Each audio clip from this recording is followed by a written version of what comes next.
do Senhor, igreja? Amém. Glória a Deus.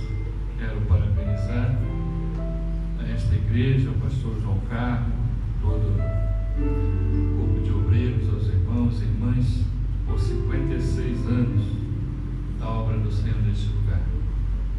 Que a mão do Senhor continue sobre as vossas vidas, fazendo-os prosperar, para que o reino de Deus, o reino dos céus, continue sendo povoado para a glória do Senhor. Amém? Amém. Abra a vossa Bíblia, livro do profeta Jeremias, capítulo 1.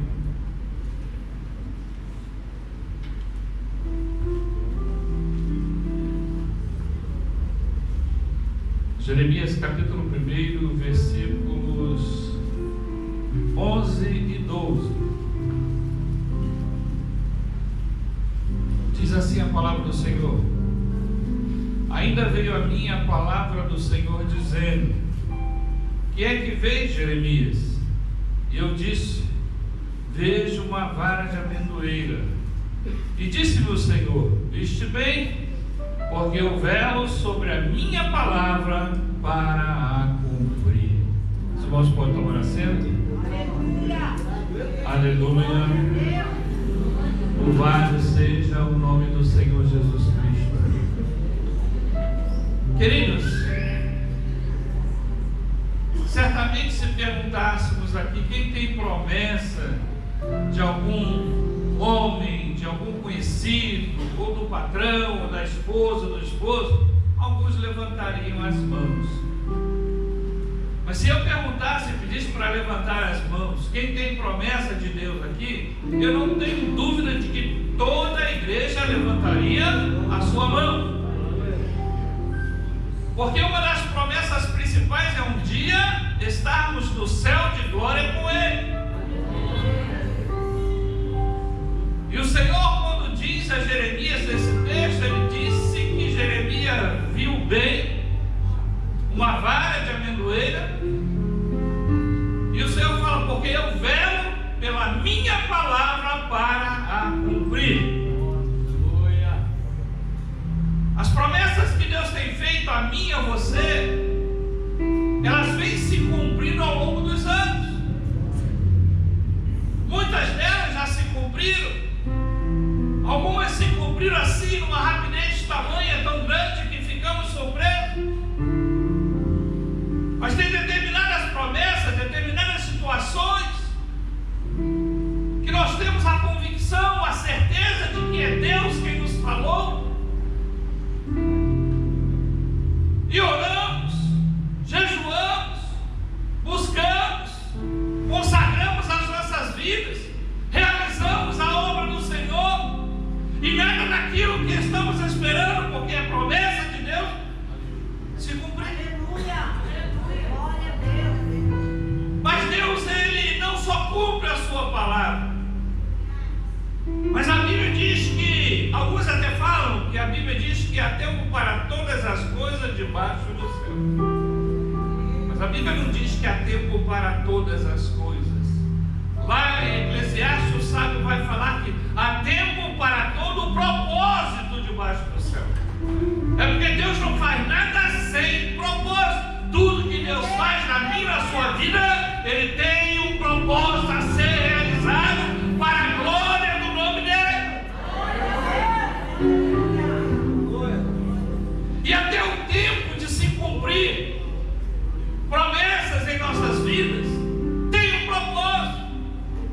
Porque enquanto aguardamos, nós estamos buscando nos aproximar mais dEle, buscando mais intimidade, maior comunhão. Isso vai nos fortalecendo, isso vai nos preparando, não só para o recebimento da promessa, mas para enfrentar o embate que há de vir amanhã. Deus nos prepara. Deus prepara cada um de nós para que possamos receber as suas promessas. Porque tudo aquilo que o Senhor tem para nós, por mais simples que venha aparecer aos meus e aos seus olhos, é bênção grande, é bênção grandiosa. E quando Deus usa alguém para falar conosco,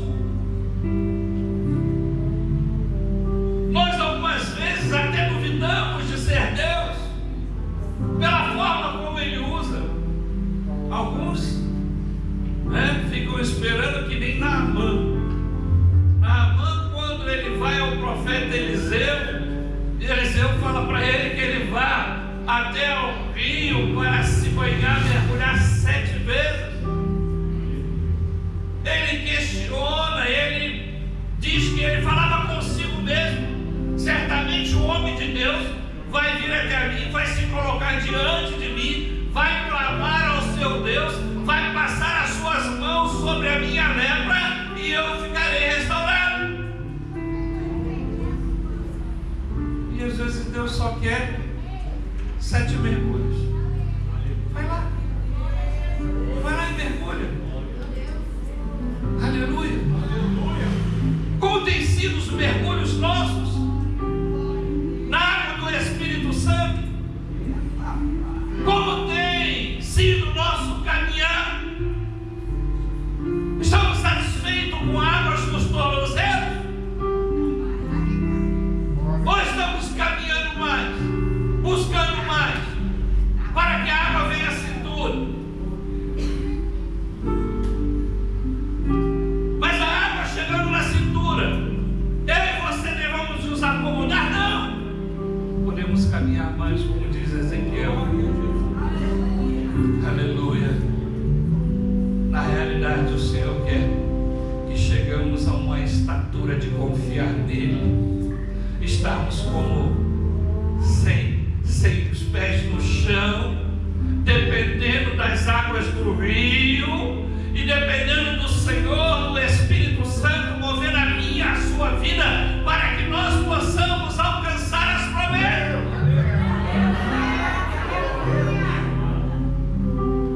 Viste bem, Jeremias, porque eu velo pela minha palavra para a cumprir, diz o Senhor. Abraão, sai-te da tua terra, do meio da tua parentela, da casa do teu pai, e vai-te para um lugar que eu te mostrarei. Abraão veio,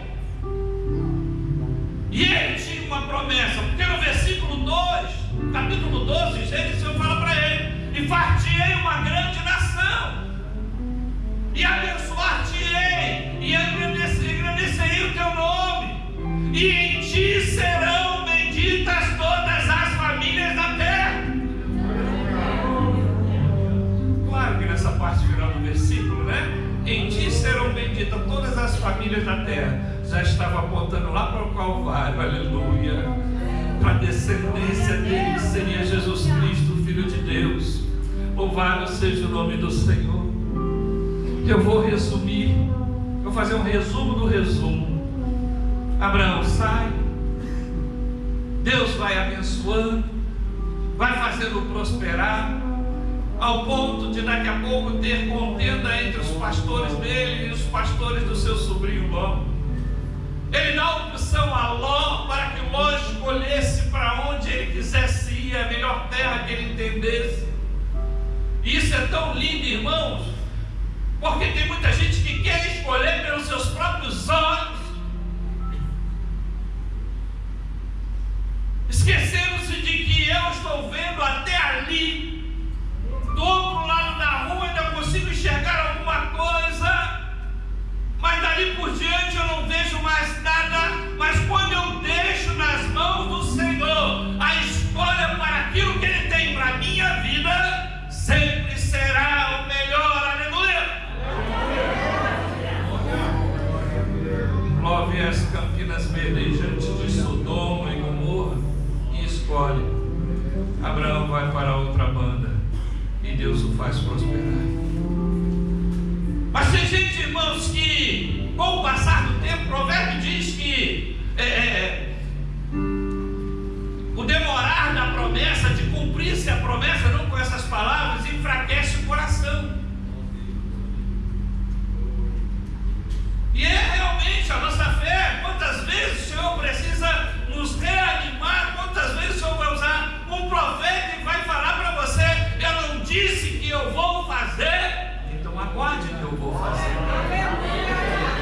Eu velo pela minha palavra para cumprir. Abraão tinha 75 anos de idade quando recebeu a promessa. Passaram-se cerca de 10 anos aproximadamente. Ele vai ao Senhor e fala: Senhor, como se cumprirá a promessa se eu não tenho filhos? Como que o Senhor vai fazer de mim uma grande nação? Aí Abraão quis ajudar a Deus. Está aqui o Damasceno, Eliezer, servo meu, cumpra-se nele a sua promessa. Porque naquela época, naqueles povos, era comum alguém que não tinha filhos fazer de um dos seus servos, aquele mais chegado à família, o seu herdeiro.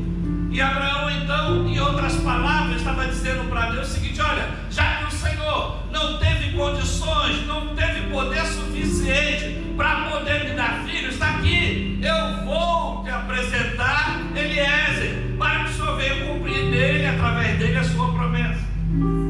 Tem crente que é assim, não vê as coisas acontecendo e aí quer ajudar Deus. Ajude a Deus fazendo aquilo que Ele pediu de você. Não faça nada mais. Ajude a Deus esperando no momento que Ele mandar esperar, e agindo no momento que Ele mandar agir, e orando quando Ele mandar orar, e fechando a sua boca quando Ele mandar fechar a sua boca. Agora, se Ele mandar, abra a sua boca e adora o meu nome, passe a cantar, mesmo que as lágrimas estejam rolando nos seus olhos. Adore ao Senhor, louve ao Senhor, glorifique ao Senhor, porque Ele vela pela sua palavra para cumprir.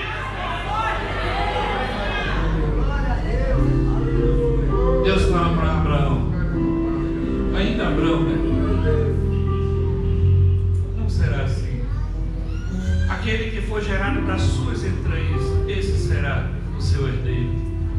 Certamente ele contou para Sara, passando aproximadamente um ano, nada de acontecer, porque Sara era estéril. Aí Sara teve uma brilhante ideia: ajudar a Deus. Tomemos cuidado, irmãos. O casal tem que estar ligado, né? Às vezes um vem com uma determinada ideia, querendo e pensando que isso será bênção, e isso de repente vai desagradar ao Senhor.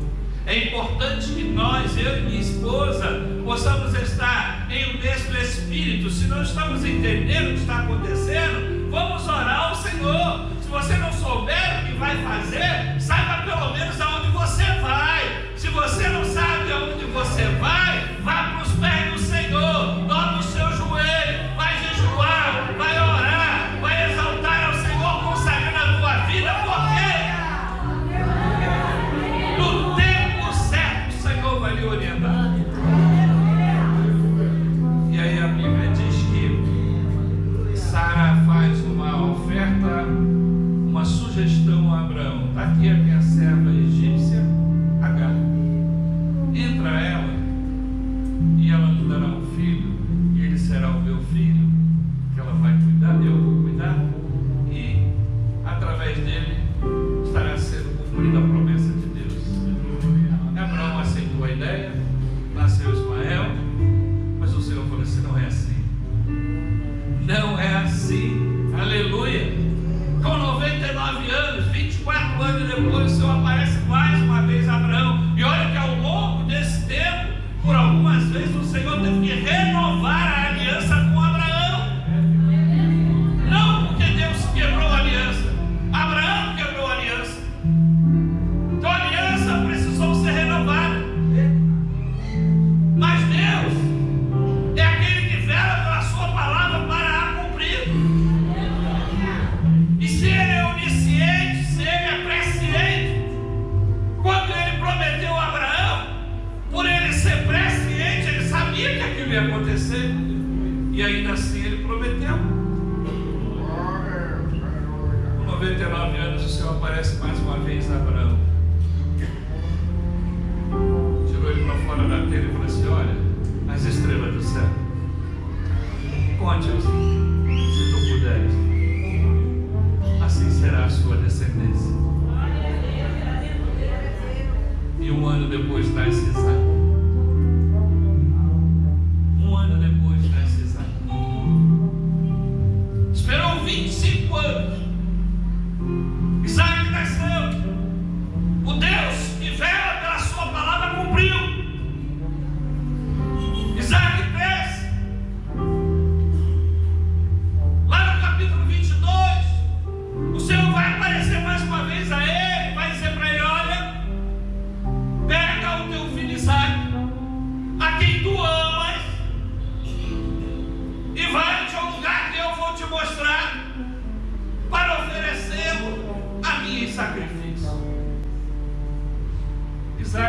ele está aí, talvez aí, aproximadamente, talvez uns 20 anos, pode ser um jovem.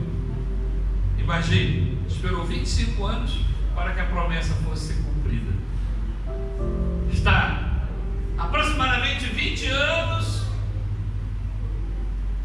aproveitando, tendo a alegria, o gozo, a satisfação de ver a sua promessa no dia a dia. E agora um Deus que em momento algum na Bíblia mostra que ele pedira sacrifício humano, exceto nesse momento. Aliás, Deus sempre recriminou o sacrifício humano. Mas Abraão, ele não questionou. Ele poderia falar: mas Senhor, o Senhor não se agrada de sacrifícios humanos. Como o Senhor está me pedindo que mate o meu filho, sacrifício do meu filho? Aleluia. Abraão não questionou. O texto bíblico diz que ele levanta-se de madrugada e ele tinha servos. Ele ia fazer o sacrifício. Ele poderia chamar os seus servos e mandar preparar a lenha, mas não. Ele mesmo vai rachar a lenha. O sacrifício era dele. Então era ele que tinha que fazer. Que nem Davi: não oferecerei ao Senhor sacrifício que não me custe nada. Então ele vai rachar a lenha, vai preparar o jumento, e ele sai com o seu filho de madrugada, com os servos, caminhando. Quem sabe Isaac, que foi educado, ensinado com o seu pai, todo feliz, porque ouvia os ensinamentos do seu pai. Eu não sei, a Bíblia não me relata se ele porventura alguma vez teria ido com o pai oferecer sacrifício ou não, mas ele sabia como que era. Tanto é que chega em determinado momento, ele pergunta: pai, está aqui o cutelo, está aqui o fogo, e onde está o cordeiro? Abraão fala: Deus proverá para si.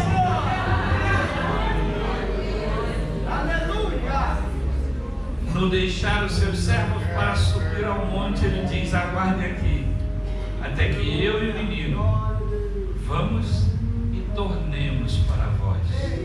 É no plural, ou seja, diz lá em Hebreus que ele cria que até depois de morto Deus era poderoso para ressuscitar Isaac. E não tem nenhum relato bíblico até aquele momento de alguma ressurreição. Posterior tem, mas até aquele momento não. Mas ele cria no seu coração que mesmo depois de morto Deus poderia ressuscitar Isaac, porque ele vela pela sua palavra para cumprir. Ele sobe, prepara o altar. Isaac, na minha visão, se deixa amarrar, é colocado sobre o altar. Os irmãos conhecem muito bem. Quando ele levanta o cutelo para sacrificar o seu filho, aí diz que o anjo brada: Abraão, não faças tal, não estenda as tuas mãos sobre ele, porque agora sei que temes a Deus. O interessante é que ele diz que foi o anjo do Senhor, e algumas vezes o anjo do Senhor é uma teofania, é o próprio Deus se apresentando figurativamente como um anjo, porque na palavra, naquele anjo, ele diz: agora sei que temes a Deus e que não me negaste o teu único filho. Então era o próprio Deus que ali está: não me negaste, porque se não fosse Deus, o anjo estaria falando: não negaste a Deus. Abraão olha do lado e o que ele vê? Preso.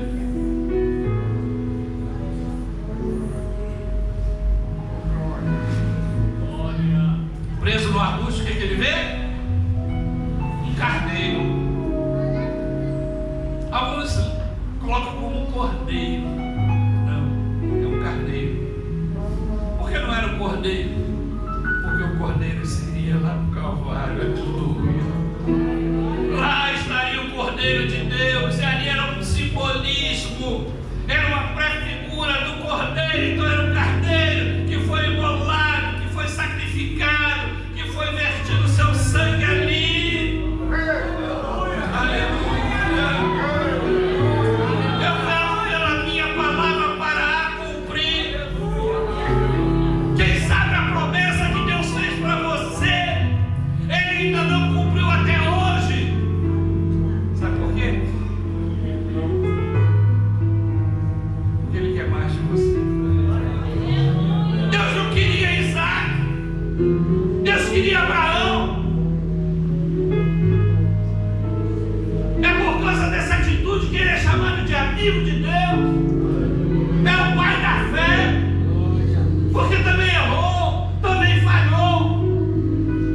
Quem tem promessa não morre, morre sim. Aleluia. Vai ler Hebreus. Abraão viu porventura a sua descendência como a areia da praia, como as estrelas do céu? Não.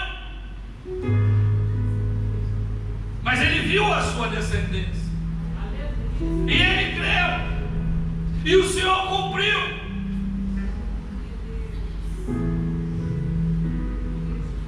Tem algumas passagens que podem nos mostrar e nos trazer experiências acerca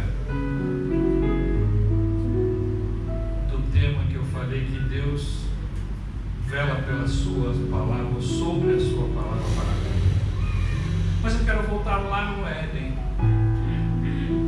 Deus tinha dado orientações ao homem, e dentre elas só havia uma proibição, que era não comer do fruto da árvore do conhecimento do bem e do mal. O irmão sabe que Eva acaba sendo seduzida pela serpente, por Satanás, toma do fruto e come, oferece ao seu marido Adão, ele não rejeita e come. O texto vai nos mostrar que abriu-se os olhos deles, viram que estavam nus e se esconderam. A desobediência traz isso. A desobediência, o pecado, a falha, nos faz querer se esconder de tudo e de todos, inclusive de Deus. Eu posso até me esconder de tudo e de todos, mas de Deus não. Porque quando Deus vai na viração do dia até o jardim, e lá chegando, ele pergunta a Abraão: Abraão, onde tu estás? Não é que Deus não sabia onde Abraão estava, ou Adão estava, perdão. Não é que Deus não sabia onde Adão estava. O que Deus queria era que Adão fizesse uma reflexão e pudesse analisar a condição dele naquele momento, comparado com a condição dele do dia anterior, quando ele ainda estava em obediência.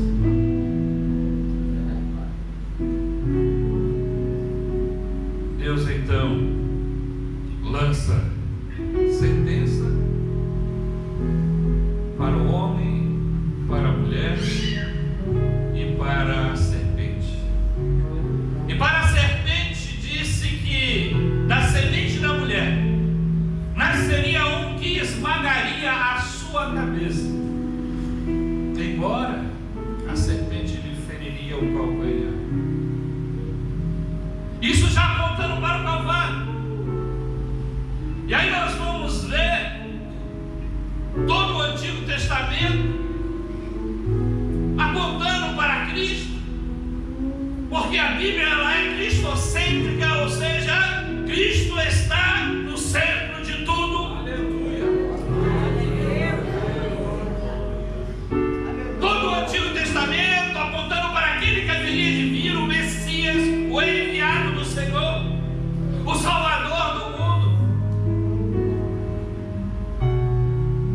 Deus orientando o seu povo. O povo ora obedece, ora desobedece. Quando obedece, a bênção do Senhor vem sobre eles.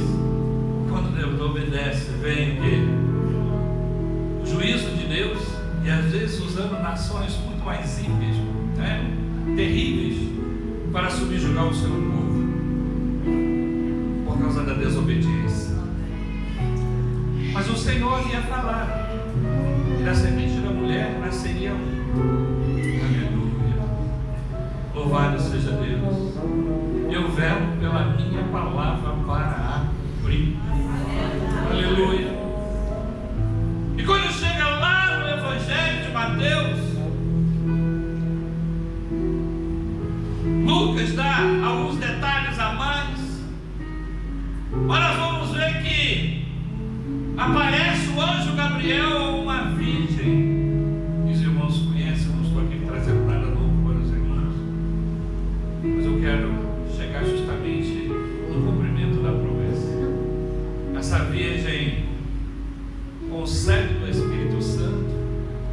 seu ventre é gerado aquele que é o Filho de Deus, o Salvador da humanidade. Aleluia.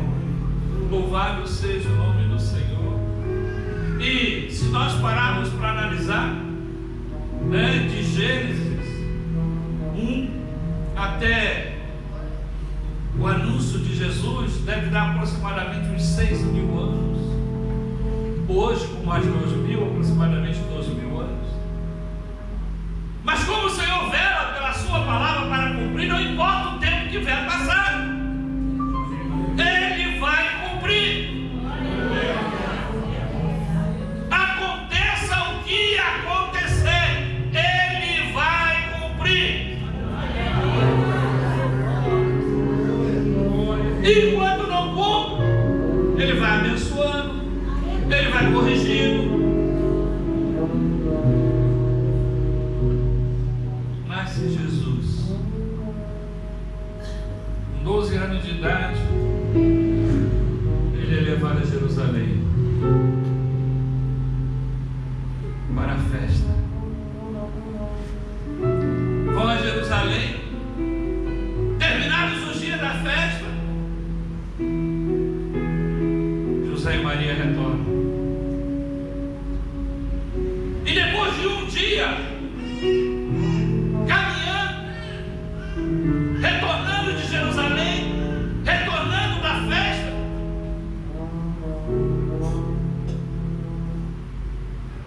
eles conseguem identificar que Jesus não está mais com eles. Cadê Jesus? Onde está Jesus? E Lucas vai dizer que começaram a procurar entre os parentes, entre os conhecidos, porque eles perderam Jesus. E perderam numa festa. E uma festa espiritual. Uma festa recomendada pelo próprio Deus. E tem gente que está perdendo Jesus dentro da igreja. Tem gente perdendo Jesus dentro da igreja. Procuraram entre os parentes, entre os conhecidos, não acharam. Volta-se a Jerusalém.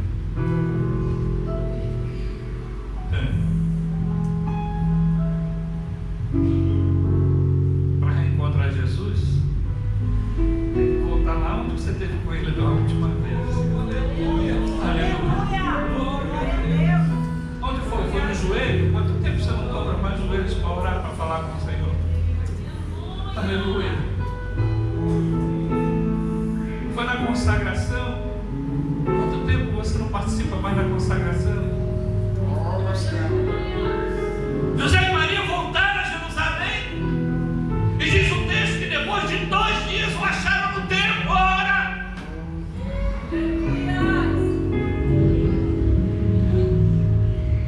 Tem gente que está procurando Jesus por tudo quanto é canto aí, mas não vem ao templo para buscar Jesus.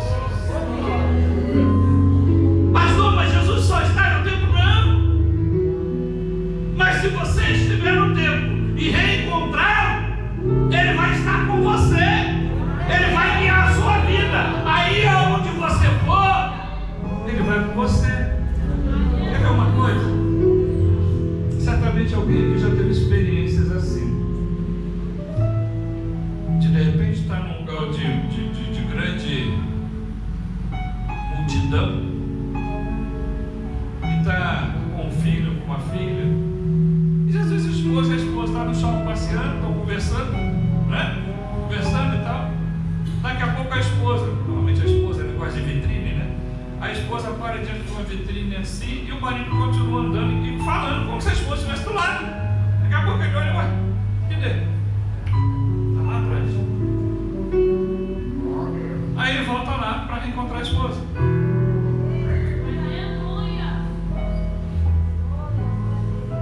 Mas se eu e você, caminhando com Jesus,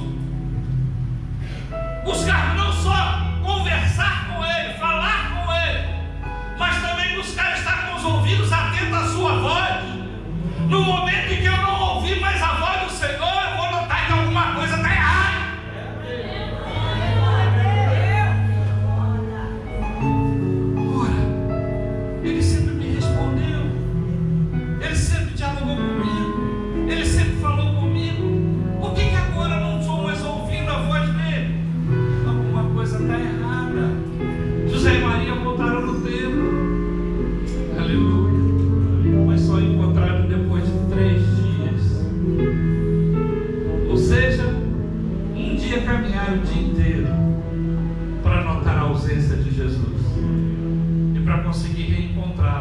mais 2 dias. Foi o dobro do tempo para notar a diferença. O retorno é sempre mais difícil. Para se desviar é fácil, mas para retornar é muito mais difícil, é muito mais sacrificante, porque o inimigo vai fazer de tudo para que eu e você não tenhamos reencontro com o Senhor, se porventura nos desviar, se porventura nos afastarmos dele. Aleluia. Mas esse Jesus cresce, aparece à beira-mar,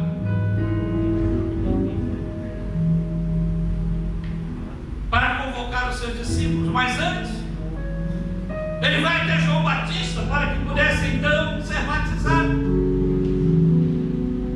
E lá no final do capítulo 3 do Evangelho de Mateus vai dizer que quando ele desceu as águas, quando ele foi batizado,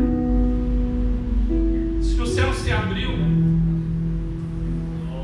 e viu-se descendo sobre ele uma pomba.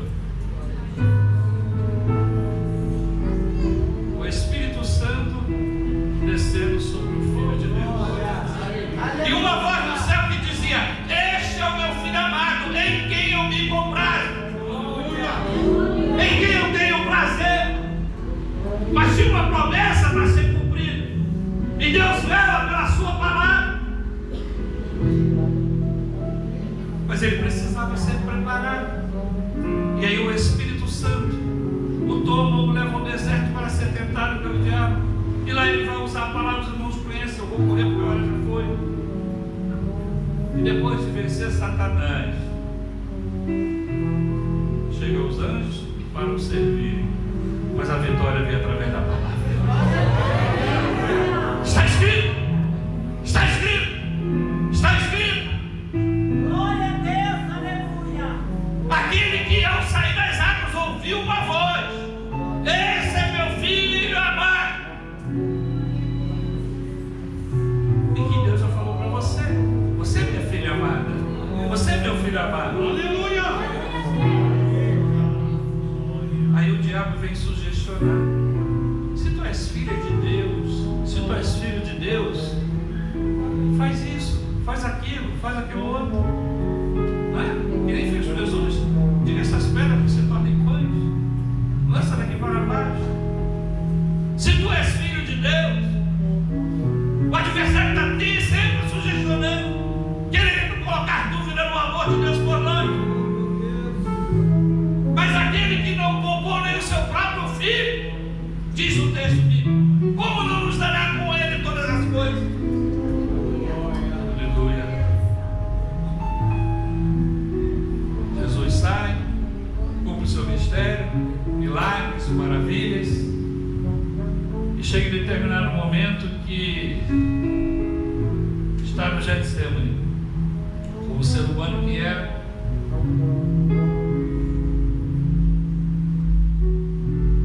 Diz que estava em grande agonia, ao ponto do seu suor tornar-se em gotas de sangue. E ele orou ao Pai: Pai, se possível, passa de mim este cálice. Contudo, não seja feita a minha vontade, mas a tua. E qual era a vontade do Pai? Era cumprir a sua promessa. Eu velo pela minha palavra para a cumprir. Ele não orou Jesus. Jesus é preso. Sendo preso, é esbofeteado, escarrado, chicoteado, colocam-lhe uma coroa de espinho, é levado ao Monte Caveira, é preso a uma cruz, pregado a uma cruz e suspenso. Lá está. Deus falou a Satanás: da semente da mulher nasceria um que esmagaria a sua cabeça, mas tu lhe ferirás o calcanhar. Esse ferirás o calcanhar já simbolizando com que tipo de morte Jesus haveria de morrer na cruz do Calvário. Satanás, ao colocar Jesus lá no Calvário, estava certo que tinha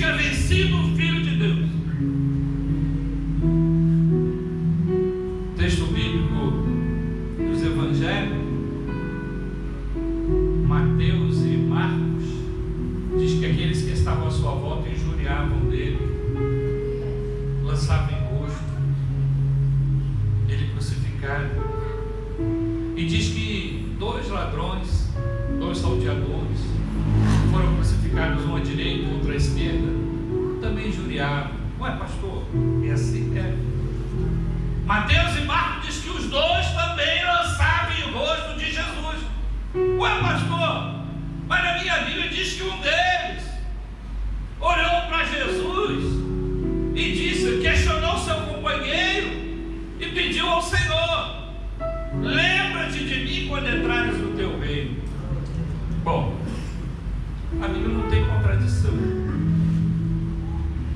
Cada um dos escritores escreveram com um objetivo. Quantas vezes duas ou três pessoas juntas veem uma determinada cena, um determinado acontecimento, e ao narrá-las, a sua narrativa vai ser um pouco diferente, porque um prestou atenção num detalhe a mais que o outro não prestou. Um achou mais importante contar uma determinada parte daquela cena que o outro não achou tão importante contar. E Lucas, que diz lá que ele buscou colocar as coisas em perfeita ordem, na ordem dos acontecimentos, ele vai falar realmente, e fala que um deles, depois de algum tempo, ele vira para o seu companheiro: rapaz, bem, tu nem estando na mesma condenação tu temes a Deus. Nós sim estamos aqui pelos nossos feitos, mas este nada fez. Então eu tenho para mim que até determinado momento, que Jesus foi pregado por volta do meio-dia, a sua morte foi acontecer por volta das 3 horas da tarde. Então foram cerca de 3 horas ali naquela cruz. Os dois estavam injuriando, mas alguma coisa aconteceu pelo próprio semblante de Jesus, que um deles, em determinado momento, como foi lá o filho pródigo, O filho pródigo disse que, caindo em si, lembrou lá da casa do pai, Então olha aqui, é o cair da ficha, Os mais não sabem nem o que é isso, cair da ficha. A ficha caiu, porque não conheceram o orelhão que a gente tinha, o telefone um pouco de fichas. E aí eu creio para mim que um deles, em determinado momento, percebeu que aquele que estava ali não teria o porquê dele estar ali se não fosse para cumprir o propósito de Deus. E ele vira para Jesus e repito, diz: lembra-te de mim quando entrares no teu reino. Ora, quem é que tem rei? É rei. Aleluia! Lembra-te de mim quando entrares no teu reino. Então ele entendeu que aquele que estava ali tinha o rei, embora estava escrito em cima da cruz, rei dos judeus, que eles questionaram até quando foi mandado colocar aquela escrita ali. Jesus diz para ele o quê? Hoje estarás comigo no paraíso. Deus vela pela sua palavra para mim. E logo após, diz o texto bíblico que ele clamou: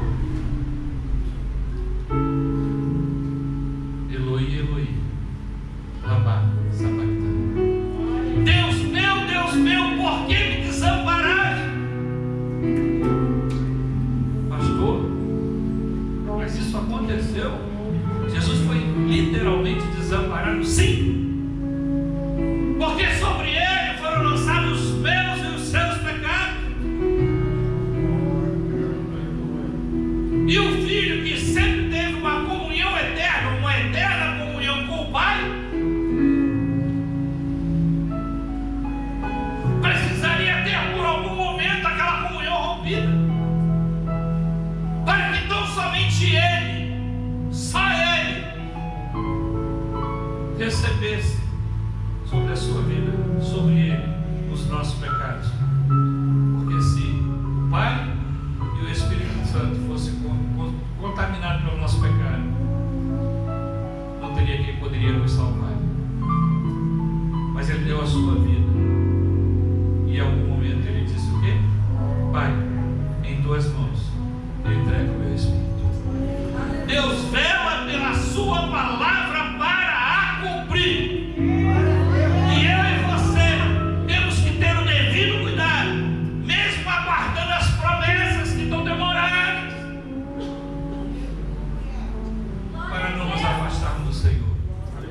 perdermos Jesus. Esta igreja está aqui há 56 anos, pregando a palavra do Senhor, anunciando a salvação. E aí estão os irmãos que creram na palavra, creram na mensagem do Senhor e estão aguardando a vida de Jesus. Quantos hoje já acham que Jesus não voltará? Dentro das igrejas, pastores, que isso é verdade? Tem pastores que já não creem mais. Ué, por que continuam pastores? Cada caso é um caso, né?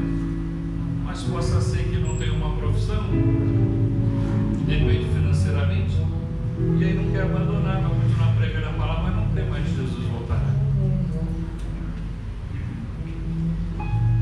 Mas lá no livro do Atos dos Apóstolos, capítulo 1, quando ele é assunto aos céus, aparecem os anjos e dizem para aqueles que ali estão: varões galileus, por que que estão os atônitos, olhando para o céu? Esse mesmo Jesus, aleluia, não é outro não, não tem outro não. Esse mesmo Jesus que vós viste sendo